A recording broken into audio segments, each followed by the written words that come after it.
8. When one remembers the earlier acts of creation, one wonders what has happened to Satan and his subversive activities. Everywhere he sows his tares among the wheat. One suspects he had a hand in Herod's massacre of the innocents. What is certain is his attempt to lure Christ into the role of a worldly ruler. Equally obvious is the fact, as is evidenced by the remarks of the man possessed of devils, that he is very well informed about Christ's nature. He also seems to have inspired Judas, without, however, being able to influence or prevent the sacrificial death. His comparative ineffectiveness can be explained, on the one hand, by the careful preparations for the divine birth, and on the other hand, by a curious metaphysical phenomenon which Christ witnessed. He saw Satan fall like lightning from heaven. In this vision, a metaphysical event has become temporal. It indicates the historic and, so far as we know, final separation of Yahweh from his dark son. Satan is banished from heaven and no longer has any opportunity to inveigle his Father into dubious undertakings. This event may well explain why he plays such an inferior role wherever he appears in the history of the Incarnation. His role here is in no way comparable to his former confidential relationship to Yahweh. He has obviously forfeited the paternal affection and been exiled. The punishment which we missed in the story of Job has at last caught up with him, though in a strangely limited form. Although he is banished from the heavenly court, he has kept his dominion over the sublunary world.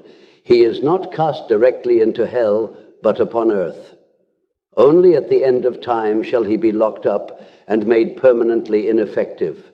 Christ's death cannot be laid at his door because, through its prefiguration in Abel and in the young dying gods, the sacrificial death was a fate chosen by Yahweh as a reparation for the wrong done to Job on the one hand, and on the other hand, as a fillip to the spiritual and moral development of man. There can be no doubt that man's importance is enormously enhanced if God himself deigns to become one. As a result of the partial neutralization of Satan, Yahweh identifies with his light aspect and becomes the good God and loving Father. He has not lost his wrath and can still mete out punishment, but he does it with justice. Cases like the Job tragedy are apparently no longer to be expected. He proves himself benevolent and gracious. He shows mercy to the sinful children of men and is defined as love itself. But although Christ has complete confidence in his Father and even feels at one with him, he cannot help inserting the cautious petition and warning into the Lord's Prayer, "Lead us not into temptation, but deliver us from evil." God is asked not to entice us outright into doing evil, but rather to deliver us from it. The possibility that Yahweh, in spite of all the precautionary measures, and in spite of his express intention to become the summum bonum, might yet revert to his former ways, is not so remote that one need not keep one eye open for it. At any rate, Christ considers it appropriate to remind his Father of his destructive inclinations towards mankind and to beg him to desist from them.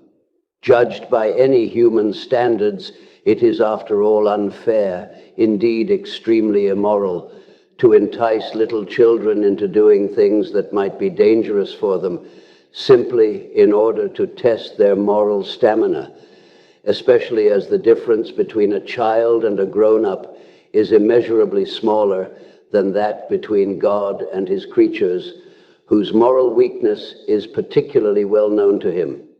The incongruity of it is so colossal that if this petition were not in the Lord's Prayer, one would have to call it sheer blasphemy, because it really will not do to ascribe such contradictory behavior to the God of love and summum bonum. The sixth petition indeed allows a deep insight, for in face of this fact, Christ's immense certainty with regard to his Father's character becomes somewhat questionable. It is unfortunately a common experience that particularly positive and categorical assertions are met with wherever there is a slight doubt in the background that has to be stifled. One must admit that it would be contrary to all reasonable expectations to suppose that a God who, for all his lavish generosity, had been subject to intermittent but devastating fits of rage ever since time began, could suddenly become the epitome of everything good.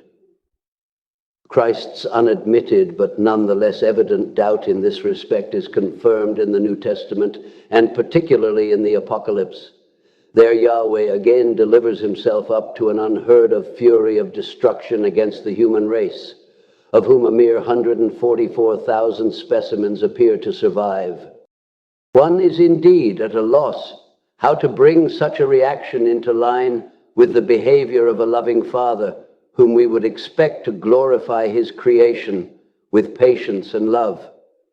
It looks as if the attempt to secure an absolute and final victory for good is bound to lead to a dangerous accumulation of evil and hence to catastrophe. Compared with the end of the world, the destruction of Sodom and Gomorrah and even the deluge are mere child's play. For this time, the whole of creation goes to pieces. As Satan was locked up for a time, then conquered and cast into a lake of fire, the destruction of the world can hardly be the work of the devil, but must be an act of God, not influenced by Satan. The end of the world is, however, preceded by the circumstance that even Christ's victory over his brother Satan, Abel's counterstroke against Cain, is not really and truly won, because before this can come to pass, a final and mighty manifestation of Satan is to be expected. One can hardly suppose that God's incarnation in his Son Christ would be calmly accepted by Satan. It must certainly have stirred up his jealousy to the highest pitch and evoked in him a desire to imitate Christ, a role for which he is particularly well suited as the pneuma and imimon, and to become incarnate in his turn as the dark god. As we know, numerous legends were later woven round this theme.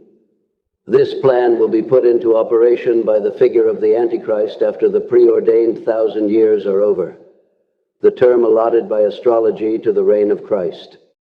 This expectation, which is already to be found in the New Testament, reveals a doubt as to the immediate finality or universal effectiveness of the work of salvation. Unfortunately, it must be said that these expectations gave rise to thoughtless revelations, which were never even discussed with other aspects of the doctrine of salvation, let alone brought into harmony with them.